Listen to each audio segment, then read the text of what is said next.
সন্মানীয় অধ্যক্ষ ডাঙৰীয়া আৰু সদন, জুবিন গাৰ্গ, সন্মানীয় জুবিন গাৰ্গ আমাৰ বৰ্তমান সময়ৰ আটাইতকৈ ডাঙৰ শিল্পী। এই সময়ৰ আমি জীৱিত কালৰ এই সময়খিনিৰ আটাইতকৈ ডাঙৰ শিল্পী, অসমীয়া জাতিৰ দিল কা ধড়কন বুলি যাক কয় আৰু হৃদয়ৰ স্পন্দন জুবিন গাৰ্গ। সেই জুবিনদাৰ মৃত্যু হোৱা, যাক মুখ্যমন্ত্ৰীয়ে হত্যা বুলি কৈছে, সেইটো আজি হ'ল 2 মাহ 7টা দিন। 2 মাহ 7 দিন আজি চলি আছে।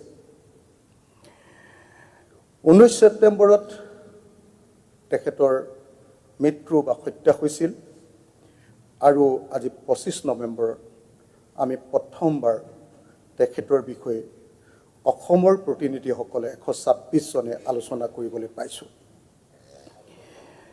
গতিকে আজিৰ দিনটো আমাৰ প্ৰত্যেকজন 126 জন প্ৰতিনিধিৰ কাৰণে এটা অত্যন্ত গুৰুত্বপূৰ্ণ দিনেই নহয়, এটা মৰ্মান্তিক দিন, হৃদয়ৰ পৰা কথা কোৱাৰ দিন। অধ্যক্ষ ডাঙৰীয়া,